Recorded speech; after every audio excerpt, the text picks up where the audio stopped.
And we are live on Wednesday. Oh, wait, no, not Not Wednesday. Wednesday. Check your It's calendar, man. check your calendar. I'm checking it right now. It's Monday, April 4th, 4:30 p.m. Eastern. Helping Friendly Podcast on tour live coming at you now 2 times a week. 2 times a week.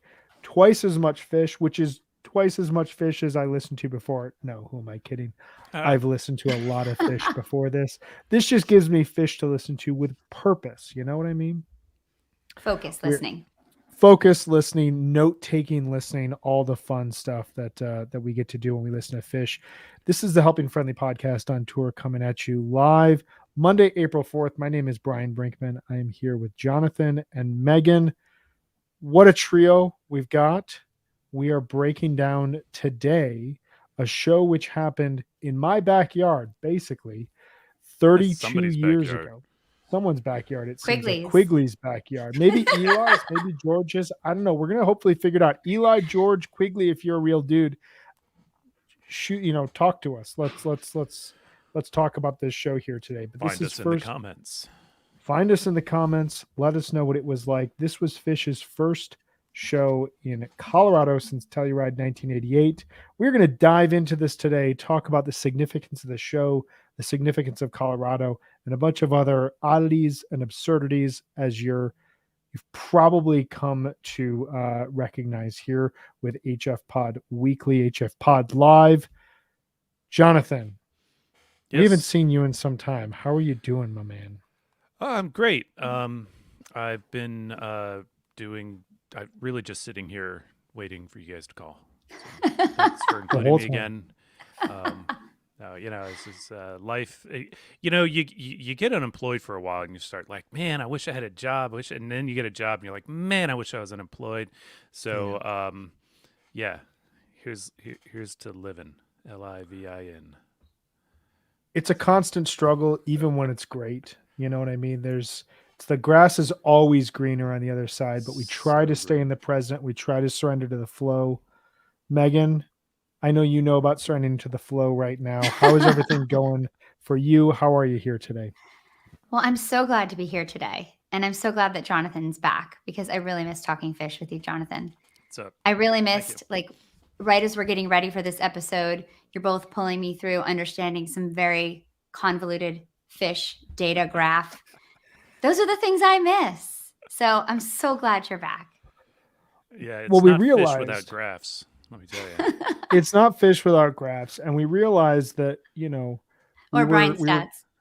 or stats. Yes, we realized that we were giving you too little fish graphs and fish stats by only talking once a week.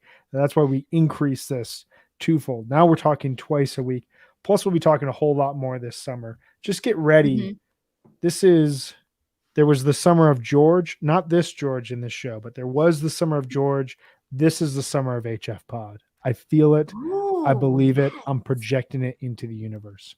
I like that, Brian. Bold. Thank you. Thank you. That's how we're kicking off our 2 times a week. We were going to be jumping into, like I said, 4/4/1990 from the University of Colorado, Boulder. Really cool, fun show. This is now my second 1990 show I've listened to in a matter of days, which I don't listen to a lot of 1990, and I'm realizing listening to this, there's just a lot to be learned from, and I'm really excited to dive into more going forward. I was going to ask, how do you feel about diving into 1990? I always had a hard time in the old days on HF Pod convincing these guys to go into the way back. They were like, well, if there's not a 20-minute jam, other than a vocal jam, we can skip those. They didn't want to, it was tough. It was difficult. And I was like, come on, man, let's do another 89 show. Like, they weren't there. But We're more amenable, I guess. yeah, no, I loved listening to this show. It was a lot of fun. I do too. Yeah. I love thinking about who they used to be, and I love thinking about young bands now and thinking about when Fish was like that. Right. It's so great. Yeah, when I started getting into fish, I got into them during the hiatus, and all the shows I was consuming. I mean, at the time, I didn't care. I wasn't asking for a specific tour or a specific year. I just wanted more Fish. So I ended up getting like 11/2, 1990, 3/13 or 3/15, 1991, 3/13, 1991 from Breckenridge.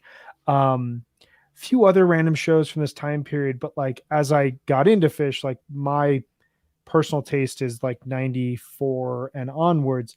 But to your point, I did a listening project about 5 or 6 years ago now where I listened to the entirety of 1992's spring tour on its anniversary.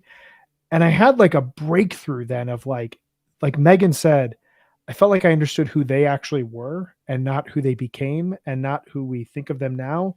And I heard the building blocks and I heard how you go back to these shows in that 89 to 92 chunk where they're really tightening things up. They're writing a lot of songs and you see this conscious decision by a band to slightly reel it in for the purposes of what is to come. And to me, it doesn't have the exploration, but it has everything else you would want from Fish. It has the humor, it has So the much energy. Mm-hmm. They're punching above their weight every night. I'm going to talk about it when we get to the end of the show, but like they punch above their weight with song selections, with the way that they sound in probably like scattered rooms. I mean, it's really eye-opening for me to listen to it. Yeah, I mean, I like listening to Trey's tone. People complain about Page also, you know, and the electric piano and sometimes I dig it. I dig it. It's different. Obviously the grand piano is wonderful and a nice growth thing and today's rig with 10,000 synths up there but the same can be said for Trey, right? You know, he's got a massive guitar rig. We were blessed to get that rig rundown. Was it last year with the weird smile?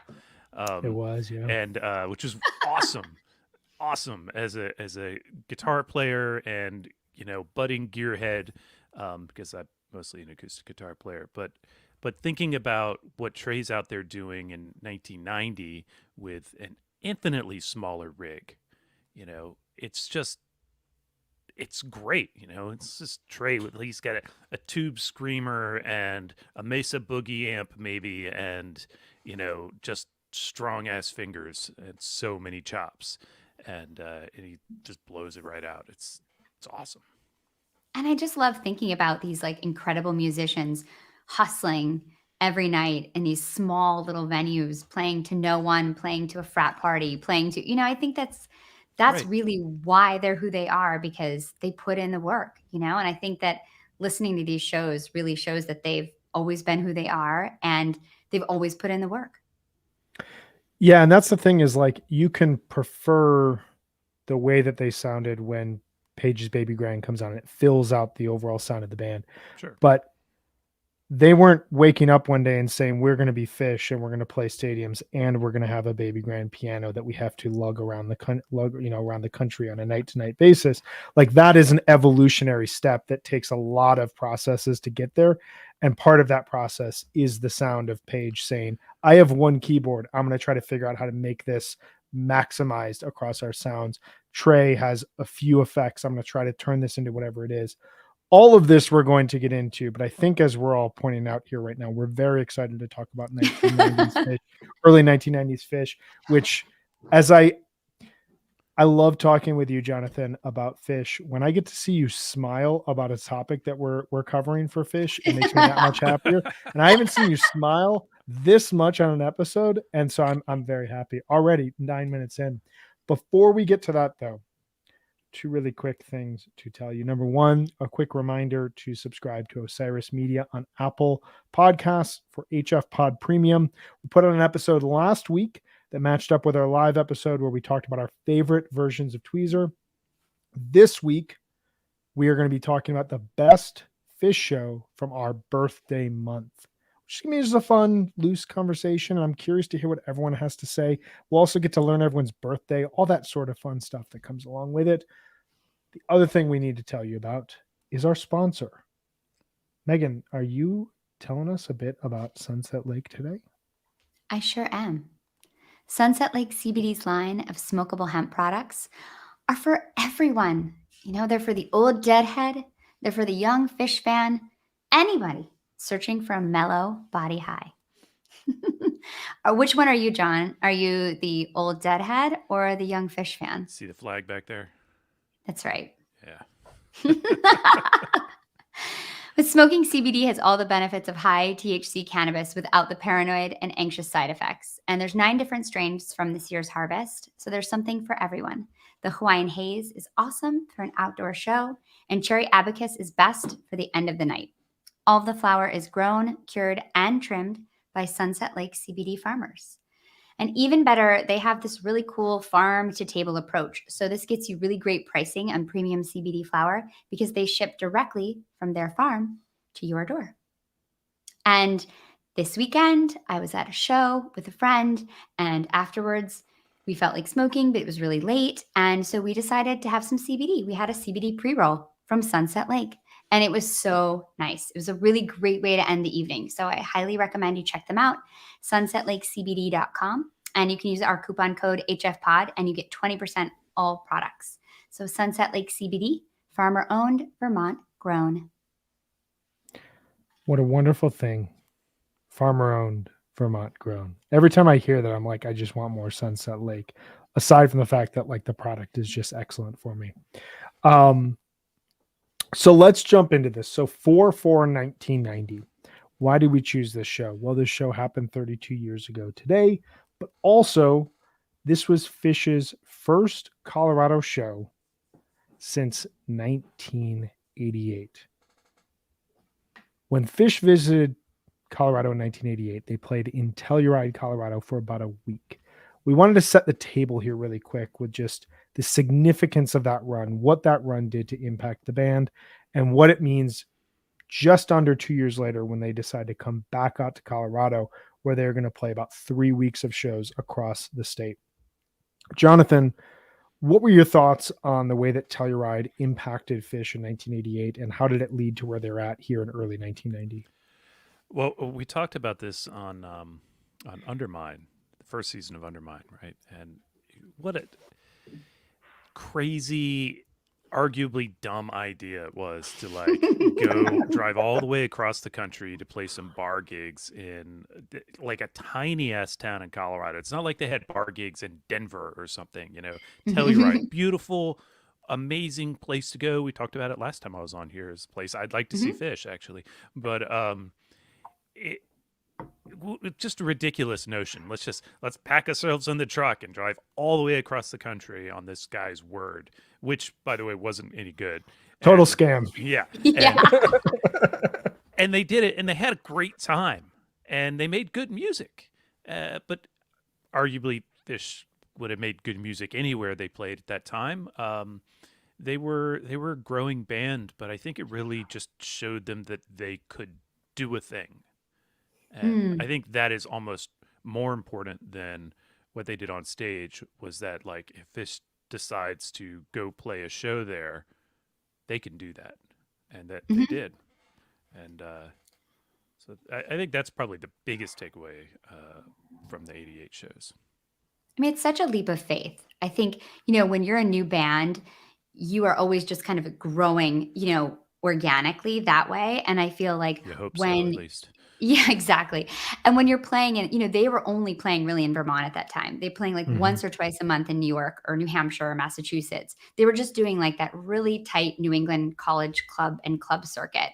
And, you know, if you go a little bit further out of your usual area, you can get a few people who know people, who bring people. So you have, you know, more of a chance to go that far. You know, you're really taking a huge risk. So I think for them, like you said, this was just something totally risky to do. And it was probably such a super fun adventure for them that I think it probably gave Colorado like a special feeling for them forever, which we're going to talk about later. But it's pretty cool. I think it actually sets the trajectory of their next 2 big tours over those next 2 years, and becomes a destination for them. One of the cool things about the features that we did on the Colorado run in Undermine season 1 was we actually talked to some fans who saw the band in 88. We talked to a fan who was friends with the girl who housed the band when they were there in 1988. And it really felt in hearing their conversations 30 plus years on, that they looked back on that week that the band was there, like the band became a part of the town. And it was the kind of thing where, like, you can imagine on that last night, there was like a lot of sadness. Like, are you guys ever coming back? The only thing I can equate it to is I spent a summer living in a tiny little town in Alaska. And there was a band that came through from New Orleans, and they were like our band for like 4 nights. And every night the entire town went out to see them, and they played the bar 3 nights. And then one night this guy was like, I'm going to throw a party at my house. And everyone had like 20 acres, and they were like, cool, we'll come out, we'll play. And they played a show there, and then they're gone. And everyone was like, oh, remember when that band came through? It was so awesome. And you get that vibe from Fish from a fan standpoint. And you got the sense from the fans, they kept in touch with the band over the next couple of years and helped them to figure out, where do you play when you come back to Colorado?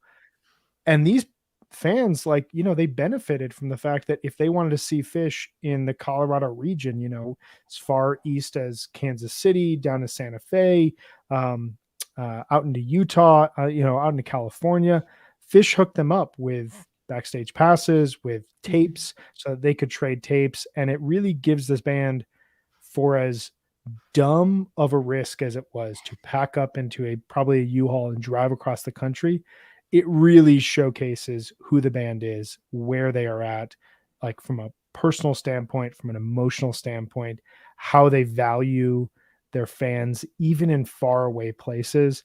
And I think, to a point both of you have made, it really showed them how far their music could travel, even though they hadn't played in between Telluride and like Utica, New York, or wherever, like the furthest east they played in New York. Even though they hadn't played in between that, they knew that there was a pocket for their music someplace else. Yeah, I still just can't get over how gutsy it is. But again, like you say, it pays off. Right. And here we are, looking at roughly 2 years later, and they're back. And this time they're in Boulder, right? For this show, for example. And they, go to Crested Butte and Telluride again, and then Denver, and then back to Boulder. I think Fort Collins and Colorado Springs. Jesus, they're everywhere. Yeah, so not back to Boulder there, but all over Colorado. Although Brian, being the Colorado person, would say, "Well, it's really all just one little corner or something." But no, it's it looks like it's all over the place to me. It's all over, man. Yeah. Like they're driving, and it's. I'll say, like, when they plan their time out here, from a seasonal standpoint, I mean, Colorado is unquestionably the best weather I've ever experienced in any place I've ever lived. I've lived in a lot of places in this country. To go to Telluride in August when it's like cool up in the mountains, and then to come to the Front Range in the springtime when this time of year is just gorgeous. Like, I was driving my kid to school today, and I come up over this hill and I can see the Flatirons out in the distance, and I can see like Boulder. And I was just like thinking to myself as I'm listening to the show, like, man, getting in the car, driving up Wadsworth, jumping on 36 and going to this show on this night. What a spectacular thing. Just like a perfect time of year for them to come out here. So they really picked like when to come to Colorado, when to visit the state. Should we jump into 4/4/1990? Yeah. Let's do it. So I want to read just really quickly the fish.net review from this show before we jump into this, because there's a couple of them. But the one that I want to read is by Kedrar, who posted this on June 12th, 2011, assuming he was going back through all of his shows and posting quick reviews. He said, "This was an awesome show at Quigley's. I was back in Philly getting my knee operated on, and I got to catch Fish at the 23 East Cabaret in Ardmore, Pennsylvania the month before. I'd just gotten back to school at Boulder, where I was in school, and managed to catch this show. I couldn't convince anyone to blow off a major party to go with me, so I went alone. I met up with my buddies later and tried to convince them to go with me to JJ McCabe's the next night. Some other local band, possibly Band du Jour, was playing, so they said no." Kedrar, you did good trying to convince everyone. You were committed. You saw Fish in Pennsylvania and Colorado in a 3-week span of time, which is pretty normal by 2022 standards, but Yeah. not normal at all by 1990 It's a bit of a standards. jump. While he didn't convince anyone, he made the right call. Let's be Yeah. honest. He made the right call. Are you going to read the review from Demand Opener? I mean, come on. I guess we can. There's nothing really special about this show. Pretty typical for late 80s, early 90s Fish. Not to say there's anything wrong with it, but apart from an enjoyable early yam, there's not much to see here.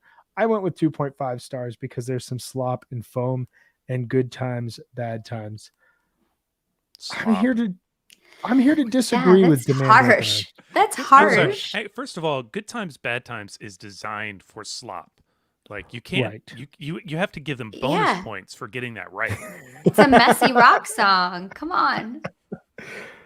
So let's talk about this because I think that we can set the record straight here. We would have gone with Kedrar to the shows had he asked us. Totally. Yep.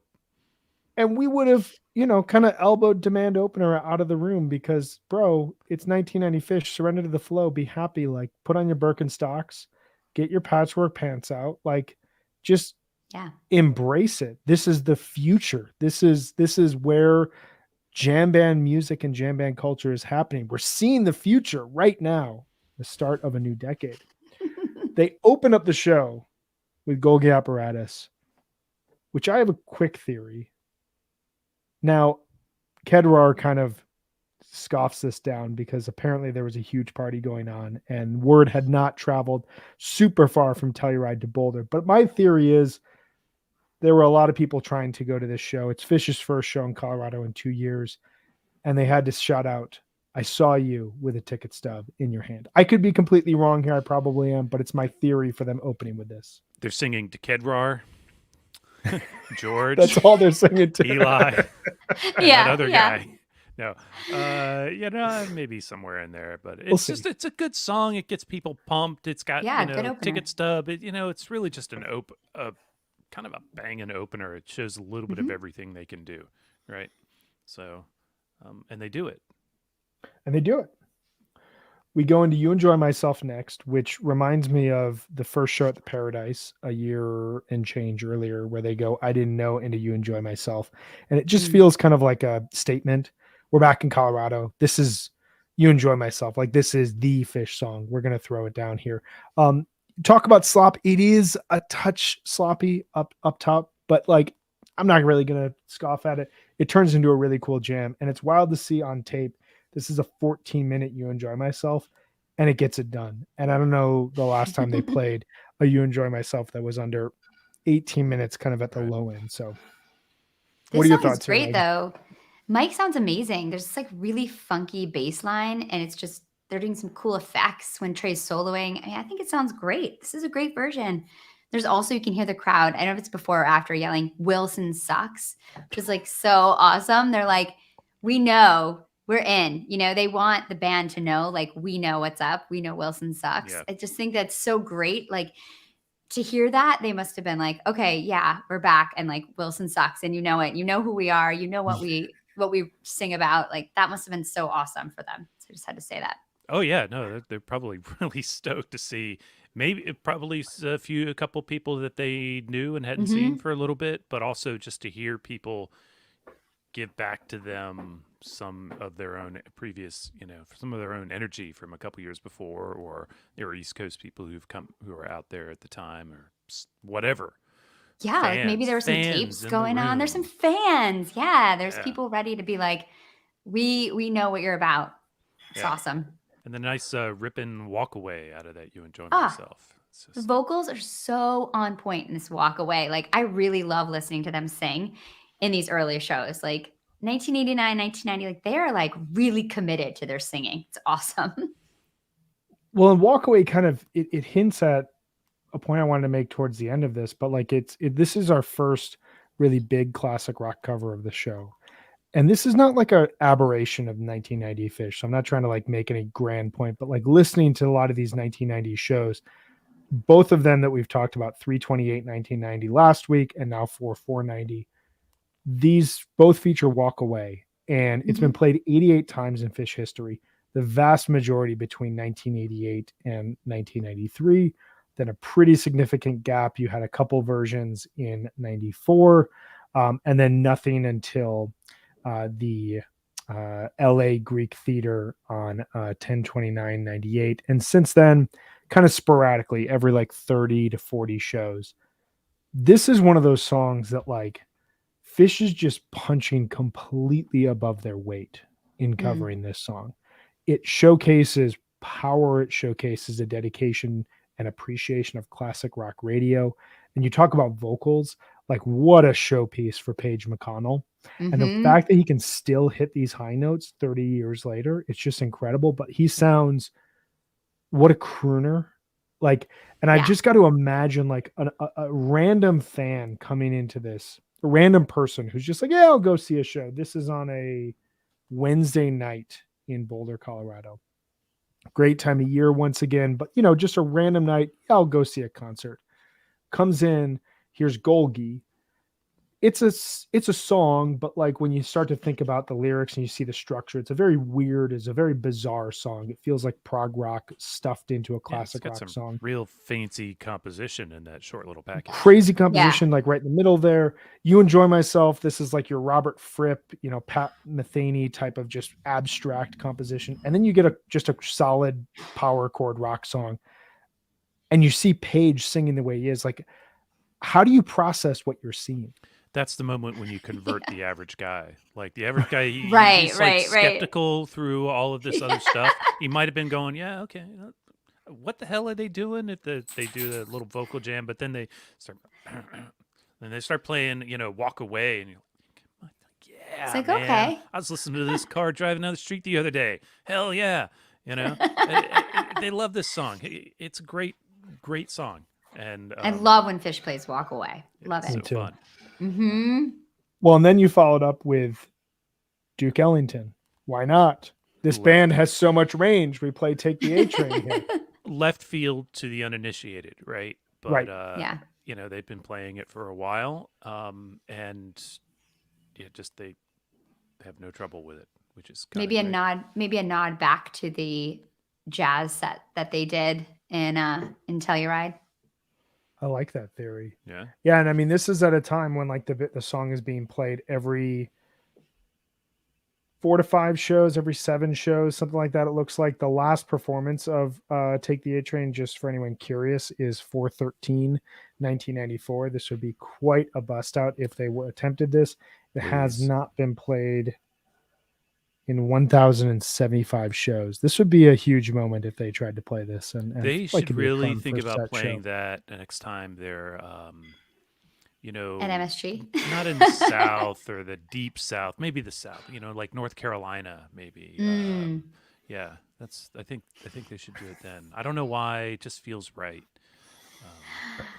Shout out to any fan of Big Mouth. Raleigh. Duke Ellington is an excellent character in that TV show.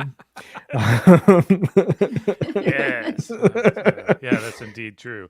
Yeah, and this is also like one of the great mysteries of Fish history that has not been properly uncovered is the Johnny B. Fishman Jazz Ensemble, and this I believe would come after the run of that, which I believe it was more of an 89 sort of thing. But I think you're right. Yeah, anybody who can tell me more about it, just hit me up. I am at RoJ on Twitter, and I want to know all about it. So I want to know what you saw, where you saw it, when you saw it, and yeah, and this benefits from that work. I smell a mini series in our future. An investigative miniseries. I'm into this. That would be really cool to learn more about that. Good to dive into that. Speaking of like, you know, confounding new listeners in Colorado, but also satisfying listeners who were there in 1988 or who have been past tapes, we go into Possum.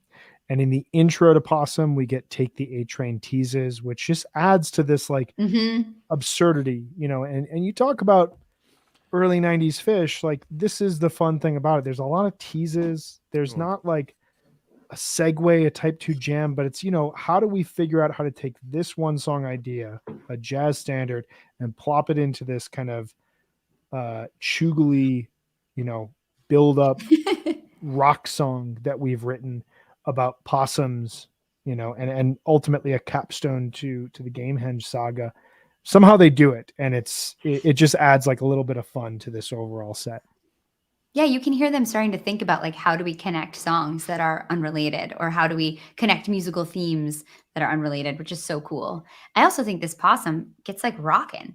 Yeah. Yeah. Yeah. Yeah. I was driving down the road just yesterday, and I did not hit a possum, but I was listening to this possum, and I had it turned up really loud to the point where my wife woke up and said, "Turn it down," and and I didn't because it was possum. I said, "No."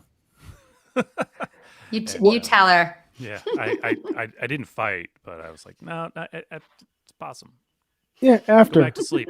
Not right now. You're fine. Well, and this adds to like what I was talking about with Walk Away, like your point, Meg, like this is a rockin' version of Possum.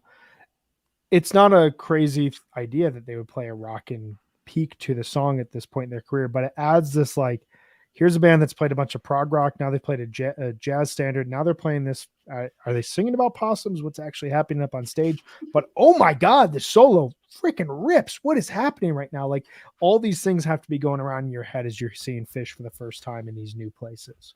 Well, if you think that's crazy, then Foam. they play Foam.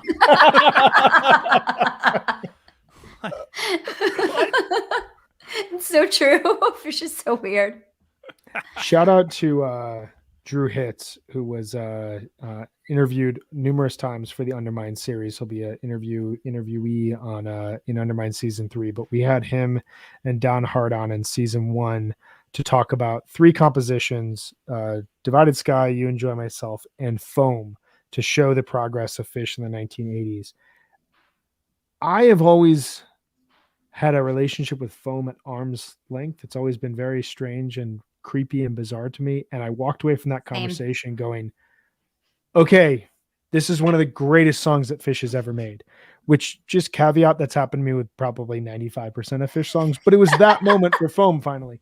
And 1990 versions of Foam are just like Trey has it dialed in, and there's not a missed moment in any of these performances. It's incredible. This is a solid version of Foam that, to your point, like adds to the stew that we've been hearing throughout this overall set. And shout out to the other guys. You say Trey's dialed in, and you're not wrong. But I mean, this song doesn't work unless they're all on it. Totally. And they were. Yeah, this is one of those early examples of like, for us to this with Reba, like for us to survive, we're all connected and playing different things, and everyone has to be doing what they're doing while listening to each other. And that is a level of music playing I just will never. I can strum a few chords, man. You know what I mean? Like I can keep the rhythm together, can play a few riffs, but like playing complex fugues with other guys, no, not going to happen. Well, your average show at Quigley's, the University of Colorado, in 1990 was probably, it was bar bands, right? About most of those bands, some guy is up front playing and singing something, and everybody is trying to listen to the drummer just to stay at the same place in the song. You can't survive through Foam just listening to the drummer. Right.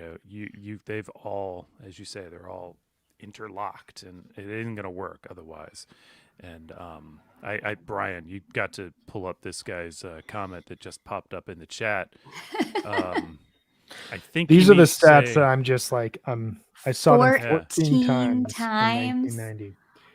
Wow, that's back amazing. then, as Brian says. Brian, we're gonna ask you, what was did you see them in Colorado? And regardless if that was a yes or no, what was your favorite show that you saw from 1990? Let us know here as we're jumping through this, but that's awesome. Yes, derail us, so cool. there was like a line of like there's like a vet line where if you saw them before, like let's call it 1992, it's like you were just being passed their name or passed a tape randomly, and you just decided to do it.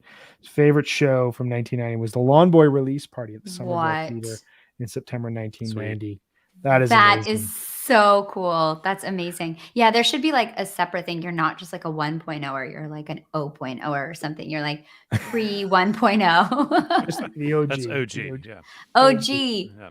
There we go. Well, and this is cool. Like, he talks about the Lawn Boy release party. I was thinking about this as I was listening to this show because this show has Golgi, Yem, Foam, Divided Sky, Esther, and Contact, all off of Junta, which is the most recent Fish album in April of 1990. They would not release Lawn Boy until September of 1990. And they hadn't released Junta, as I believe, when they played Telluride in 1988. I believe Junta came out after summer 1988. So this is like 2 years later album cycle for Junta, which is just incredible stuff. I don't know. That was just like a point that I was thinking, like, so many of these songs off their quote recent album, their second album, excuse me, are getting worked out in front of Colorado fans for the first time, which is wild. As Brian says, Junta April 89. I think that's right. We can confirm that. But yeah, I think it was after the Colorado 88 shows. So this is still the Junta tour, if you will, which Fish never does a album tour, but you know. Well, arguably, they got more and more into that as they started playing, the songs over and over again. But that's a different podcast, perhaps. Hoist. Exactly. So we get a rhombus narration before the Divided Sky. I forget which of you mentioned this, but there were Wilson callouts. Meg, I think you were talking about this. There were Wilson callouts earlier in the set. Wilson sucks callouts. And so Trey kind of knows, awesome. Like, these are my people. Like, you guys were here in 88 and you've been hearing tapes ever since then. This is a really fun moment that, like, to me, ties together the 80s and the early 90s Fish. I love this part ahead of Divided Sky.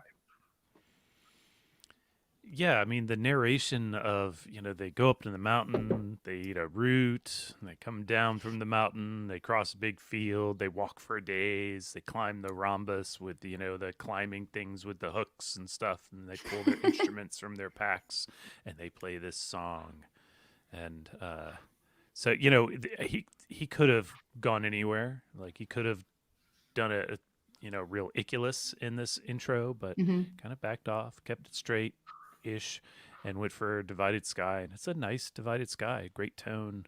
And so this is the moment where I was really thinking about Trey's guitar tone and rig. Yeah, it comes through beautifully on this tape. I think whenever Trey feels like happy to be somewhere, he's more open to talking to the audience. Yep. And I feel like you can see him like being really happy and just sharing this like awesome story. I think it's like a great little kind of, like you said, mini narration. And I think he does a really nice job with it. Divided Sky is amazing.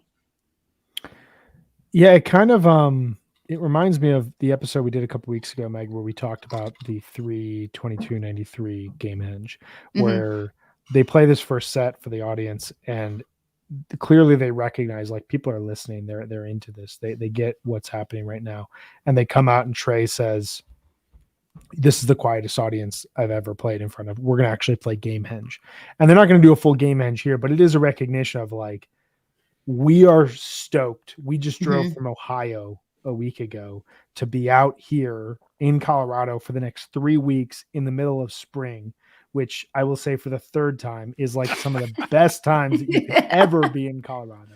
How's the weather out there, Brian? It's amazing.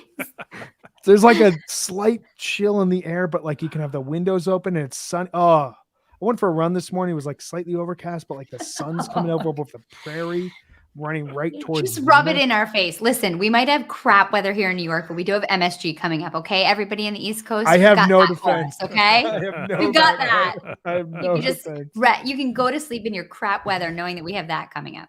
I have 4 nights of dicks this year. That's true, but we have 4 nights MSG this month. The constant topic in 16 days.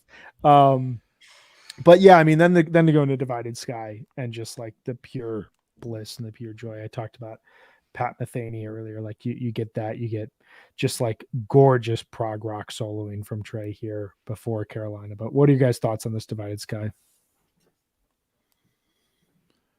You said it. Well played. Yeah, no, Beautiful. it's good. This is my very fancy music critic speak. That yeah. shit was good. Yeah, I dug it. And I was not watching the set list as I was listening the first time through. And so when they started doing Carolina, I just laughed because I do that whenever they do those kinds of songs. It just amuses the hell out of me. But they, of course, sincerely put in the effort, and I enjoy it. They do, and it just it kind of wraps up with a bow this set that's shown all different aspects of Fish. They come out here for the second set, and you get a very solid, very 1990 Mike's Groove. And again, you talk about the power of Walk Away, of Possum. Mike's song gives you it as well. When they go into that F sharp, or what is it? Is it F to B flat, or is it F sharp to B? I don't play Fish songs, man. I leave that to other guitar players. I can't believe I should get my guitar right now, but I think it's F sharp minor to B. I think that's what the jam is. And regardless, it's just like filled with power, and like the red lights come on, and you got to imagine at this point, like Kuroda. Here's a preview of another episode coming out this week. Kuroda, now a year into his role being Fish's lighting director, like he's into all this sort of stuff. And the classic Mike's Groove at this point, they're not messing around. There's no simple yet. There's no let's throw these 5 songs in. It's just Mike's, Hydrogen, Weekapog, which I will say, you ask about what do I think about listening to these 1990 shows. There's a part of me that loves when they turn Mike's Groove into anything can happen, but there's also a part of me that when I hear the classic version, I don't know why you would do anything else, because the evolution of Mike's into the Eno Frippian Hydrogen into just like the goofy dance funk of Weekapog Groove that somehow turns itself into like the most respectable jam vehicle possible in various ways. Like, it's one groove, and why would you ever change that? That's I go back and forth. In '89, you can hear them on tapes calling it Total Mics. It's a Total Mics, and That's awesome. that's right, man. Play them all, play the 3 together, play them well, rip them like this. I mean, it's not long. There's no like 20-minute second jam or any of that stuff. It just bam, perfect. Ripping Mike's Groove. Great way to open a second set. Hell yeah, it still is. It still is. I agree. And I'm a purist. I like Mike's Hydrogen Weekapog. That's my perfect Mike's Groove for sure. Sweet.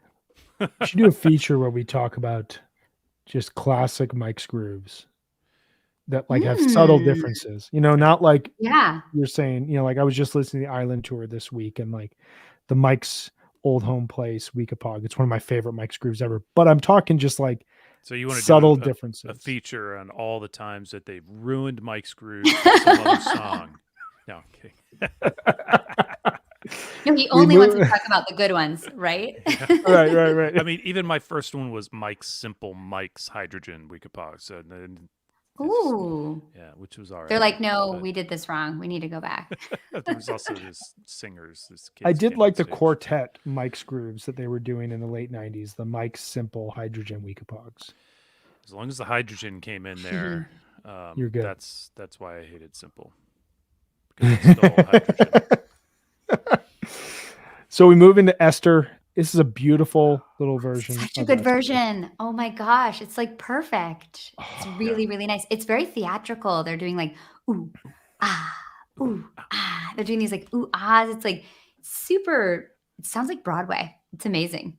Yeah, it's a show like this. It's like a piece. They really like illustrate this story beautifully. And it has lovely instrumental passages as well.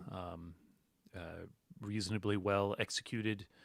I love Esther. I remember when we did our episode on Junta in Undermine season 1, we talked with the guy who produced or engineered the album, and he talked about how Trey goes to sing Esther in the studio and can't get the words out and he can't find the voice. And they were like, why don't you just go take a walk? And he like disappeared for like 45 minutes to an hour and just walks through the streets of suburban Boston, and just kind of gathers himself, gets himself in the mindset and comes back and delivers it in one take. And it's just like, he's got it. And it's one of those songs that like, you talk about the delivery, it has to be Broadway. There's so much imagery and there's so much to connect the dots here.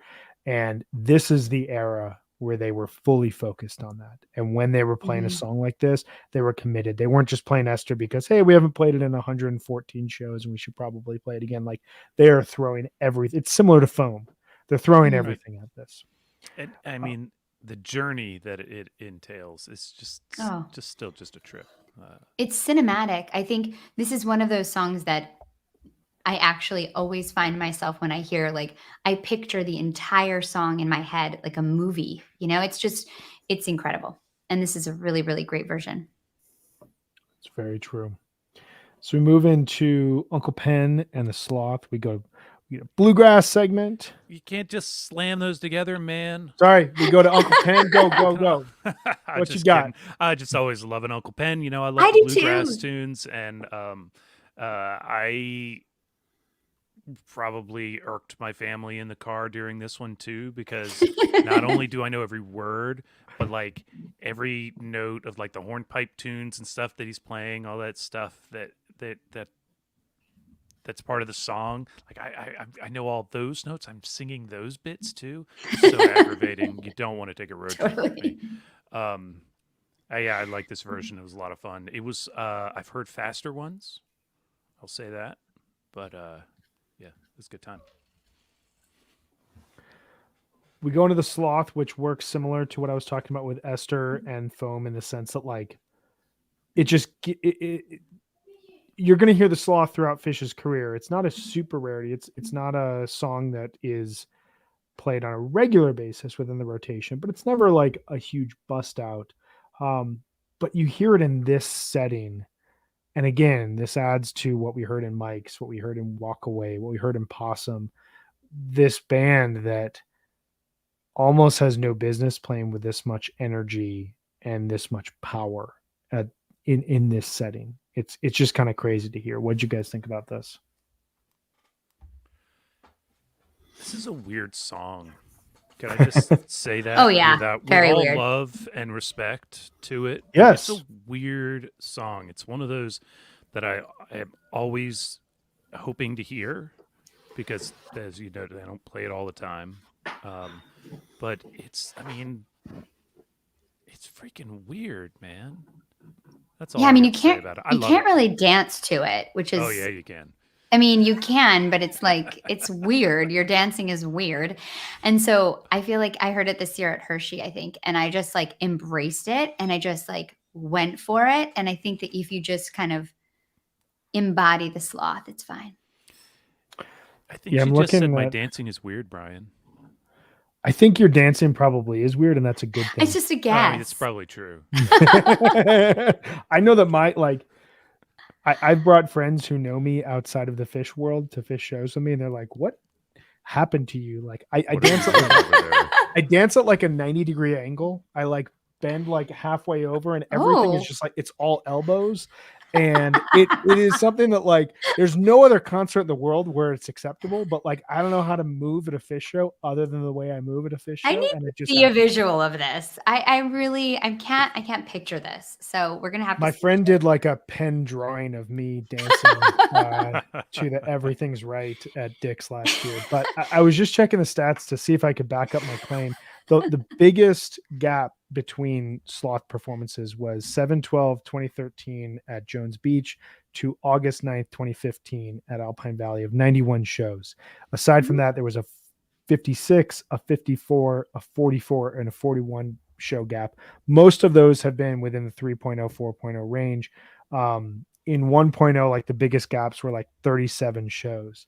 And that was 37 shows between 10/12/94 and 12/9/94. So like 37 shows within a tour. So it's definitely like a song that like it's rare enough that when you hear it, it's special. But like at this point in time, man, they just play it with such energy, such ferocity. And I want to shout out our loyal listener, Stacy, who just responded with, "My 9-year-old son dances just like me when he dances the fish." That's so awesome. That's it.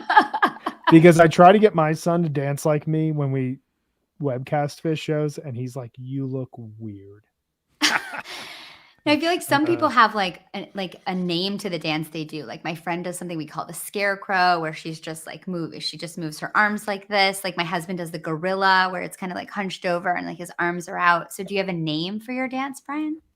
I don't, but I'm going to think about that at my next fish show. Okay, maybe I'll give one to you if I see you dancing. Jonathan, I'm guessing you've seen. You have a bunch. You have a bunch, and I just want to I'll just share one name, and yes. This is only for people who are watching. Everybody at home, too bad you don't get the visual, but there's a little bit of like arms up and falling back. I like that. It's gunned down in a hail of awesome. Gunned down. That's amazing. It reminded me a little bit of that thing that like floats up that they like blow up in the wind to like advertise things. You know? When there's music on, it's rhythmic, sort of. Okay, got it. So it's hard to illustrate with just you guys talking at me. My favorite person to watch dance at a fish show without question is RJB, though, because there's nonstop movements. There's karate chops. There's jumping up and down. There's like it's endless movement throughout the show. That's amazing. So jumping into the latter part here of set 2, we get a return to Gamehenge with the Lizards, which is like everything we've been saying. Really well played, excellent energy, tons of power. Crazy to showcase the dynamics of a band who went from Esther to bluegrass, quick bluegrass in Uncle Pen, to aggressive metal-esque, if you will, with the Sloth, back to this gorgeous composition with the Lizards. It's just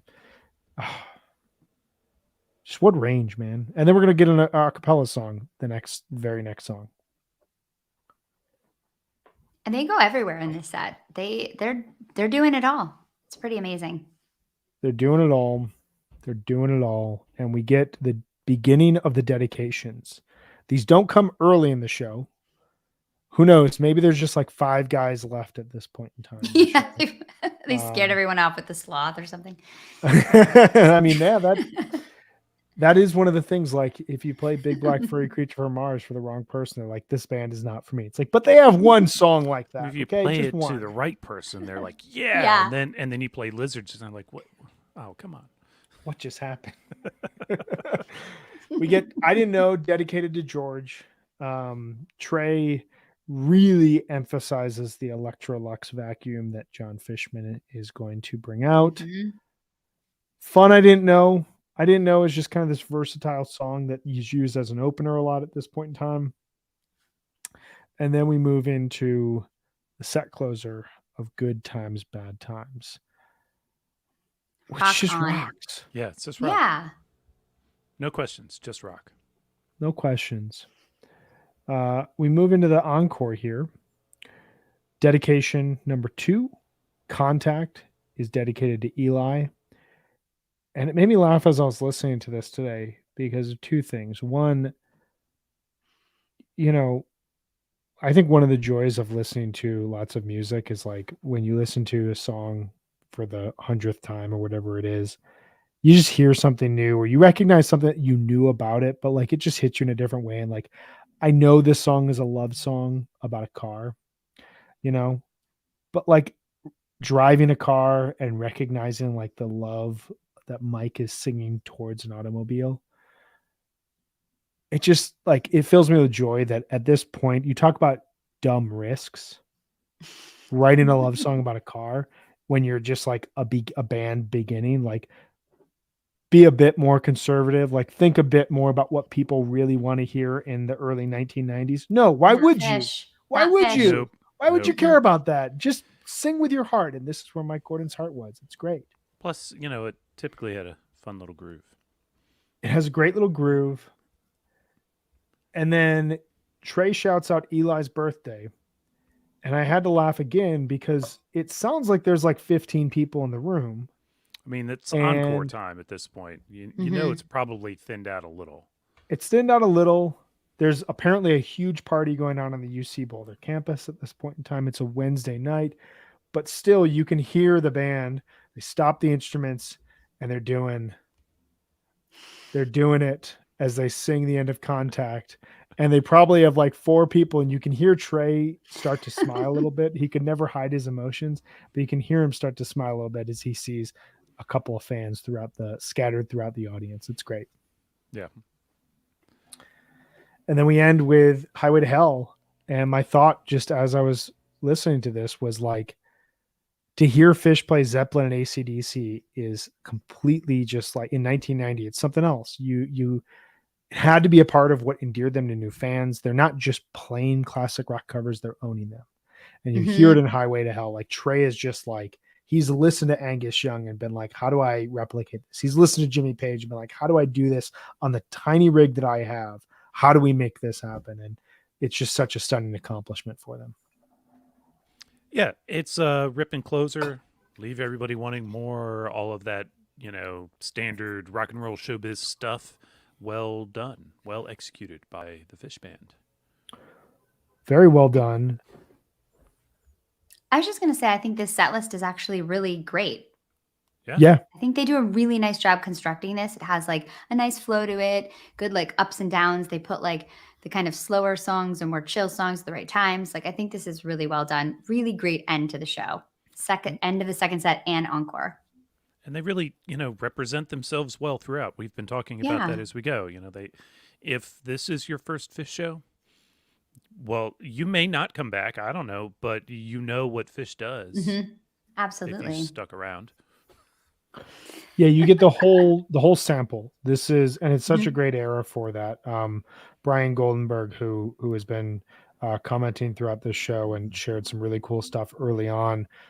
I really do wish everyone could have seen them in 88 to 90. And I think that really sums it up. Like that was just such a golden period to really get into the band. And I think to your point, Jonathan, from the start of the talk, like,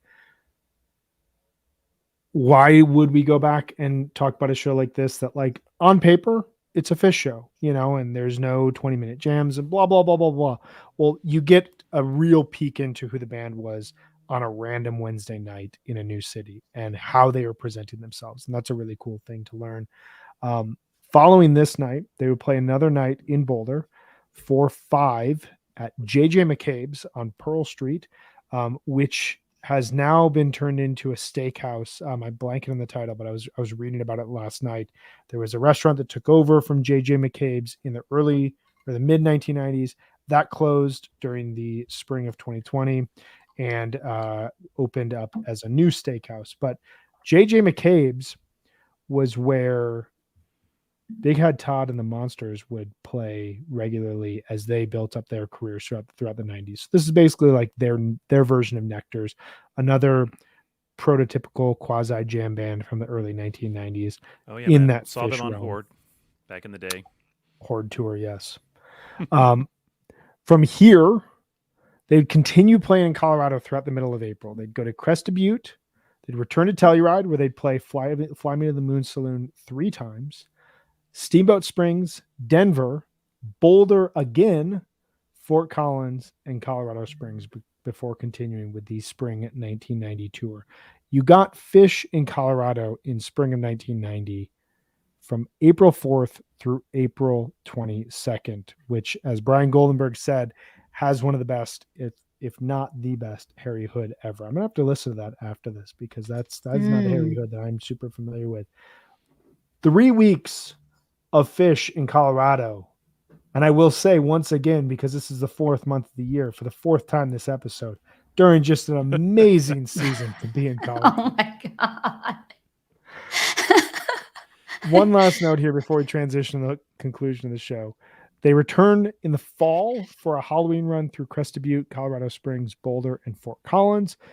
And they would reprise this every 6 months. Those are some great shows. 11290 is one of the first shows I ever heard, and like blew me away. But they would do this every spring and fall through 1993, until 1993 when they did not do a fall tour. But they would return to Colorado on a regular basis, at least once a year. They would do the 1990 back and forth, 91 back and forth, 92 spring run, 93 spring run, and then 93 it turned into like a Red Rocks and then a Dick's run after that. Just amazing stuff. So I have a question for you all as we transition here to the latter half of this episode. Why, Megan, is Colorado so important to fish? Well, I don't think it's just the weather. I'm going to start there. Although I've heard it's great. Is it? I hadn't heard that in the past 30 seconds. Oh, it looks beautiful out there. Oh my God. I shouldn't have even mentioned it again. I mean, like we mentioned, I think this is the first place they played outside of the Northeast, and they received a really positive reaction. That's huge. That does a lot for a growing band. And I think now about younger bands that I like, and I see when they play outside of kind of where they're from, it's impactful on them. And I think that that's, for them, this became a destination and a place that they definitely built their confidence in. And I think it's obviously a place they love. They've set up a residency there. I mean, Dick's is one of the places they've played now more than a lot of other venues. It's definitely up there. I don't know if it's in the top 5 or definitely in the top 10 of venues they've played the most. To set up a 3 to 4 day residency in the same place every year says a lot about how much the band likes to play there.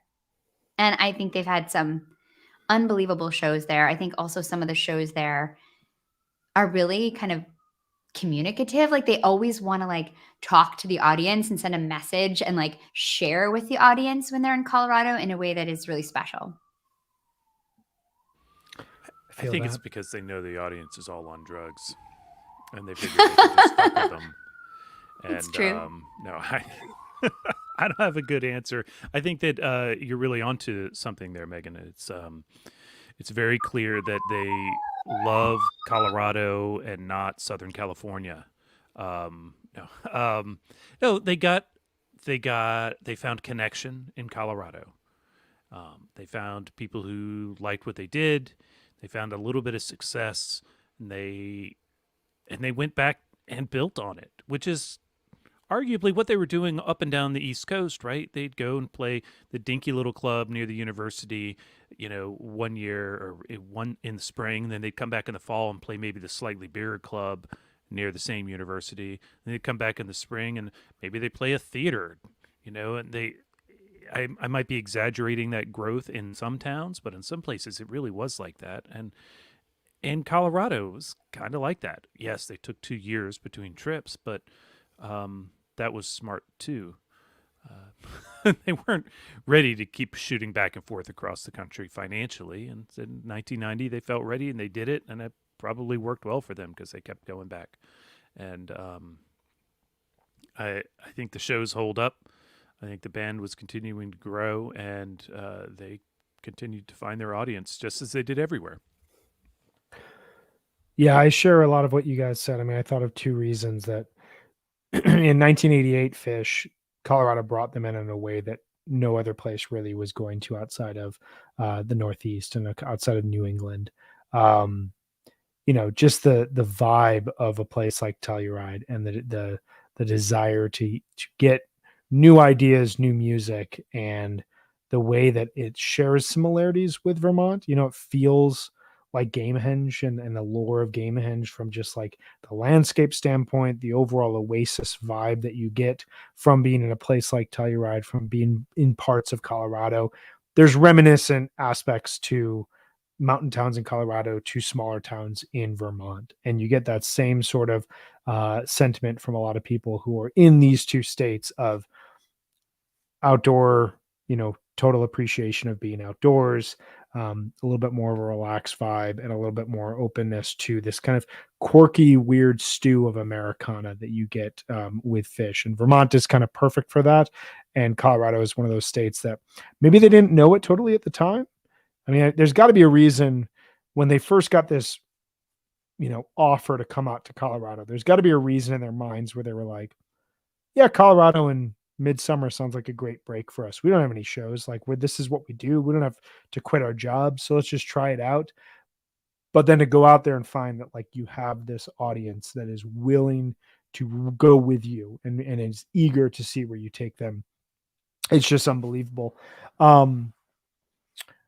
Jonathan, what are some of your favorite Colorado Fish shows? And before you speak, I just want to pose to the audience, please share your favorite Colorado Fish shows. And I'll give a shout out here to longtime listener, the Incredible Perp.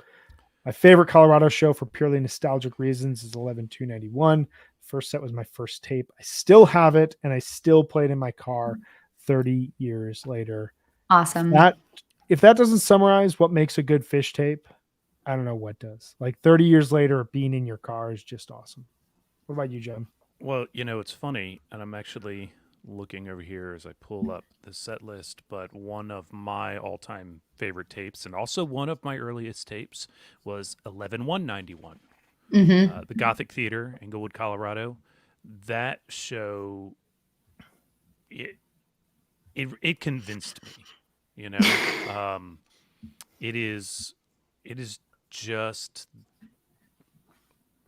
I don't know really exactly how to describe it, but it really works for me on kind of every level.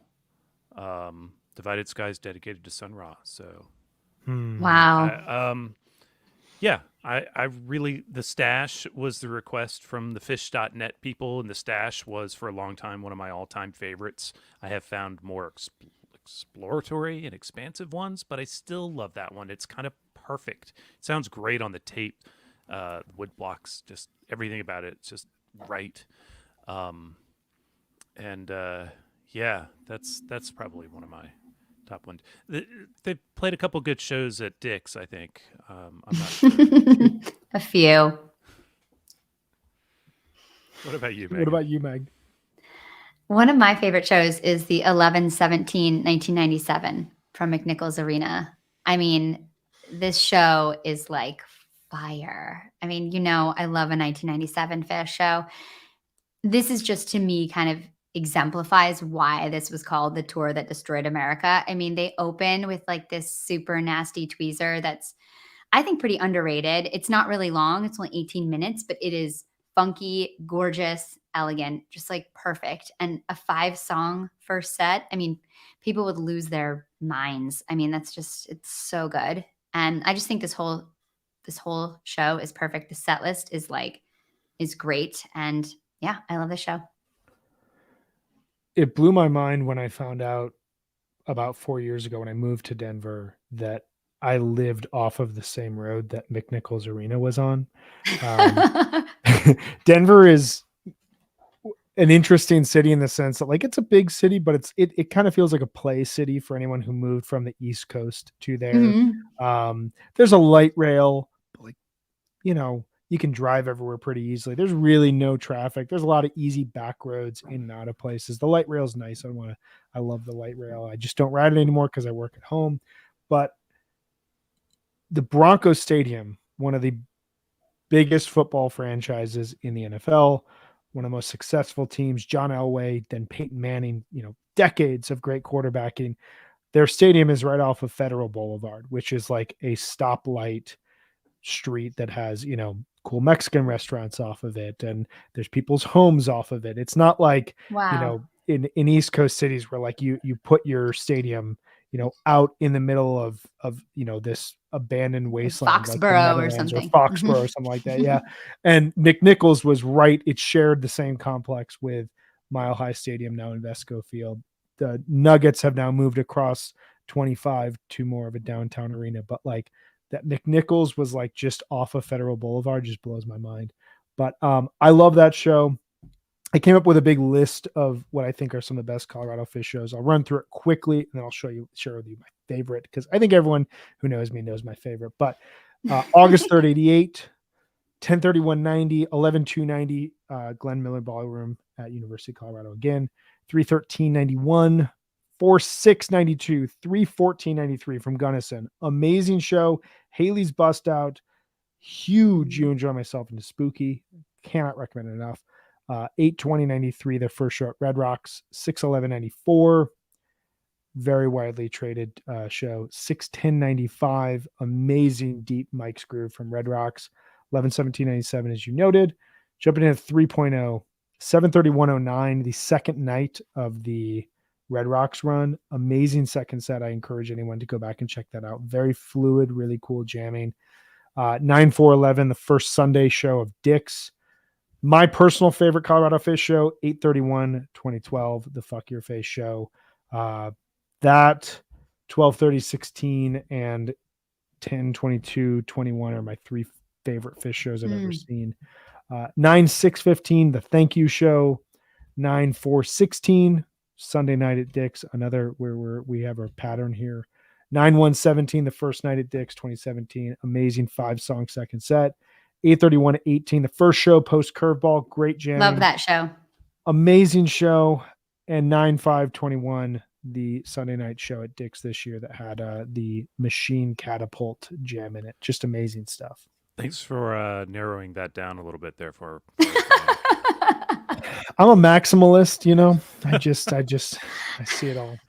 But I know I'm left a few things off because I wanted to narrow it down as much as possible. But that is Colorado, man. Brian's Colorado Fish. That was my packed. version It's of packed. it. That was your version of brief favorites in Colorado.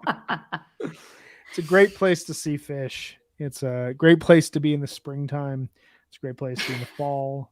Great winter weather. It's the only place I've ever lived my entire life that summer is my least favorite season. It's a very strange, I don't know. You should try Virginia. I lived in Maryland for a while. I know what you're talking about. They're very swampy.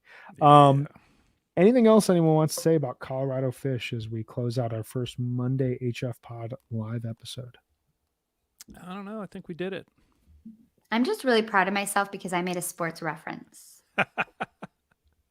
This was impressive. A lot of things are happening here. I was biting my tongue. I'm growing. When you mentioned the Denver Broncos because all I could think of is Homer Simpson when he receives the Denver Broncos. Marge's like, I think the Denver Broncos is pretty cool. He's like, oh, Marge, you didn't know anything about football.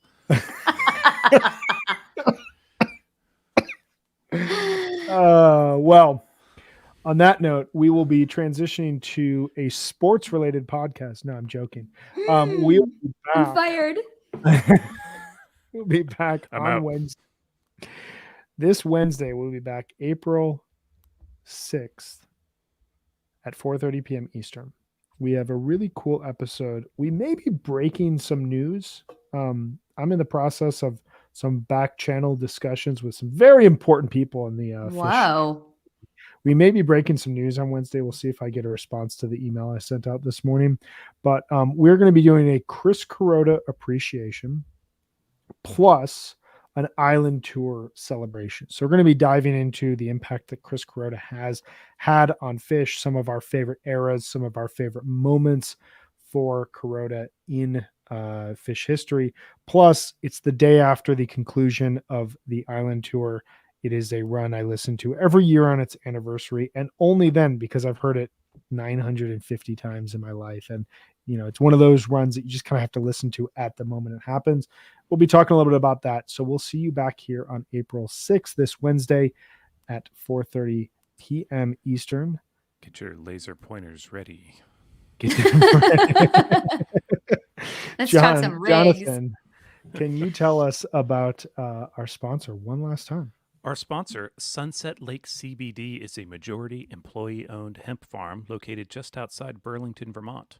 For years, Sunset Lake was a dairy farm producing milk for Ben & Jerry's ice cream, and in 2019, they diversified, started growing hemp for CBD. Sunset Lake CBD embraces Vermont's tradition for land stewardship by using sustainable and regenerative farming techniques.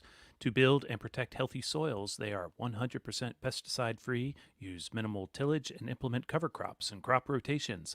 They also serve as a research farm for the University of Vermont agronomists to study hemp and inform best industry practices.